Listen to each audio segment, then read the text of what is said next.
안녕하십니까. 바른정당 대선 후보 검증특위 해운대갑, 부산 해운대갑 국회의원 한태경입니다.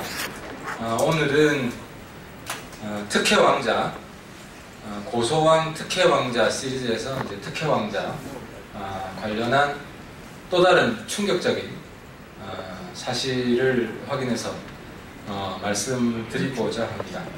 그 내용의 핵심은 2006년 말 그리고 2007년 초 이 사이에 걸쳐 있었던 문재인 후보 아들 한국고용정보원 채용과 동시에 기본급이 70% 올라간 엄청난 돈잔치가 한국고용정보원에서 벌어졌다는 겁니다.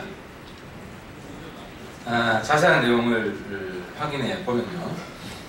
여기 보면 이제 2006년 대비 기본급이 이제 2007년으로 넘어가면서 70% 오르는데 그 시점이 문재인 후보 아들 채용이 확정된 12월 29일 이 시점이란 겁니다.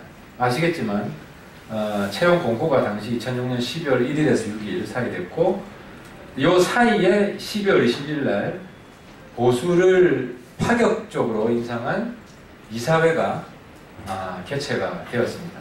그리고 문재인 아들 회사를 다니기 시작한 건 2007년 1월 8일이고요.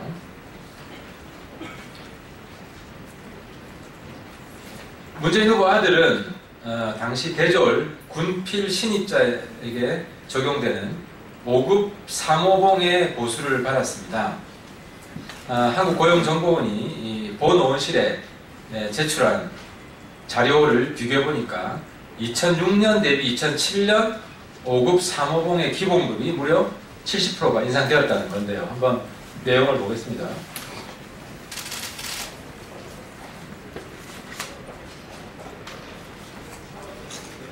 아니 이거 말고 기본급 인상 액수 해봅시다. 예, 이 기본급 당시 5급 3호봉이 이 기본급 표입니다.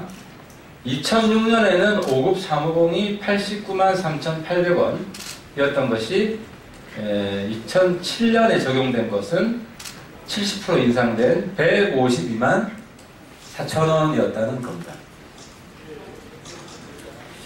이 기본급이 이렇게 파격적으로 인상이 되기 위해서는 노동부 장관 승인까지 받아야 됩니다. 물론 그 전에 한국고용정보원 이사회 이사장이 안건을 올려서 이사회 승인도 받아야 되고요. 그러면 세 사람이 이 의사결정에 관여한 겁니다. 고용정보원 원장, 이사장, 당시 노동부 장관.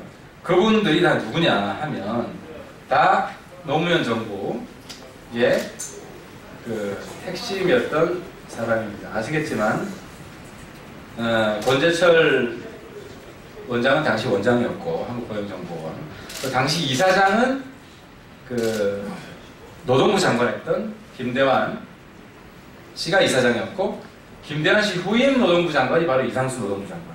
이 세 사람이 다 동의를 해줬기 때문에 가능합니다. 근데 이 기본급이 70% 올라가는 과정도 상당히 꼼수가 동원되는데요. 꼼수 1단계는 2006년에 이미 지급된 보수, 아까 제가 보여드렸습니다만 그 5급 3호봉을 했을 때 89만 3,800원이죠. 여기에 이렇게 주다가 말쯤에 2006년 말쯤에 기본급 7만원씩 인상시켜서 소급해서 다 줍니다. 7만원씩을. 이게 1단계 인상이고 그 다음 2단계는 기본급을 한 37.5% 증가시킵니다. 이 방식은 수당에 해당하는 효도휴가비하고 가계지원비를 여기 포함시킵니다. 이래서 35% 인상시킨 다음에 이 기본급을 다시 15% 인상시킵니다. 그러니까 35% 인상된 거에다가 15% 더 하니까 그걸 종합적으로 계산을 해보면 기본급이 무려 70%가 올라간 겁니다. 그런데 겉보기로만 보면 15%, 기본급은 15% 인상된 것처럼 보이기도 합니다. 왜냐? 그 기본급 자체를 처음에 덩치를 키웠기 때문에 수당을 집어넣어서. 근데 15% 인상도 많은 거죠.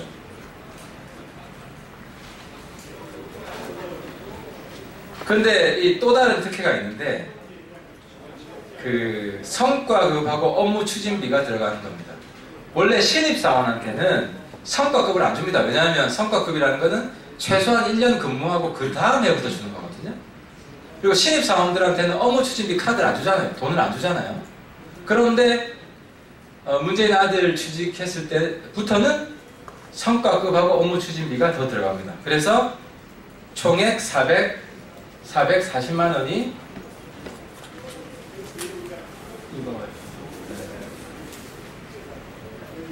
이거 조금 이따 비교해 드릴게요. 그래서 총액이 440만 원이 더 들어갑니다. 그래서 연봉이 한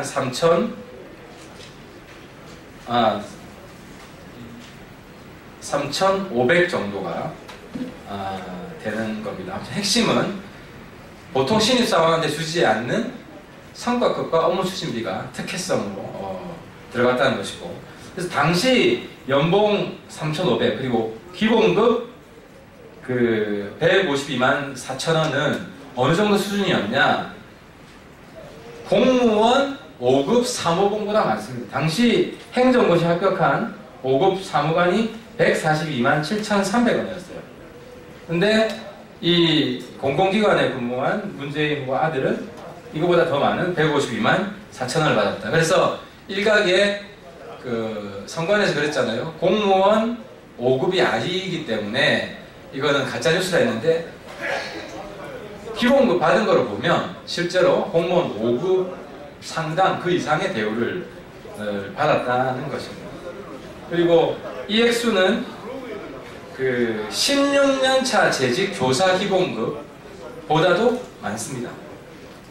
16년차 재직 교사 기본급이 당시에 150만 6,700원이었습니다. 근데 이제 저희들이 왜 이렇게 많이 올라갔냐 물어보니까 한국원 측 주장은 우수 연구원을 모집하기 위해서 올렸다고 하는데, 이게 말이 안 된다는 걸 저희들이 확인한 게, 당시 석사급 연구직을 이전에는 4급 대우하다가 이 이후에는 5급으로 내렸어요. 아니, 우수 연구원을 뽑으려면은 직급을 올려줘야지 왜 내리냐는 거죠. 그래서 이 한국고용정보원 설명은 말이 안 된다. 그럼 이게 무슨 의미냐? 저희들이 공공기관한테 다 물어봤어요. 여기 한국고용정보원은 수익을 창출하는 데가 아닙니다. 100% 국민 세금을 쓰는 거예요. 그런데 기본급을 어떻게 70% 올릴 수 있냐? 딱 한 가지 설명만이 가능하다. 권력자의 힘이 없으면 이런 일은 불가능하다는 거예요. 연말에 각 공공기관들이 예산 투쟁을 하는데 권력자의 힘이 있을 때는 이런 일도 가능할 수 있다. 그럼 당시 문재인 후보 아들이 취업했을 당시에 한국고용정보와 관련이 있는 최고 권력자가 누구냐? 그 사람과 과연 관련이 없다고 볼 수 있는가? 어떻게 이런 일이 일어날 수 있는가? 하는 것입니다. 그래서 오늘 그 뉴스를 봤습니다. 그 공무원, 경찰 공무원 3년 시험 준비하다가 떨어진 한 젊은이가 비관에서 자살했다. 그만큼 취업, 말 그대로 전쟁입니다. 목숨을 건 전쟁입니다. 그런데 이런 정말 권력 비리 냄새가 진동하는 이 한국고용정보원 연일 터져나오고 있는데, 우리 문재인 후보는 아직도 침묵으로 일관하고 있습니다. 문재인 후보는 소통왕이 되려기보다는 고소왕의 길을 가고 있습니다. 계속해서 쓴소리하면 고소하겠다고 합니다.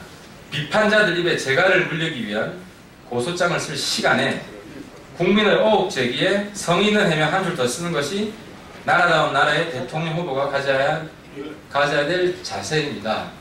문재인 후보 고소왕의 신공안 통치가 대선이 끝나기도 전에 이런 신공안 통치의 분위기를 조장하는 것에 대해서 굉장히 유감이라는 말 마지막으로 말씀드리고 마치겠습니다. 감사합니다.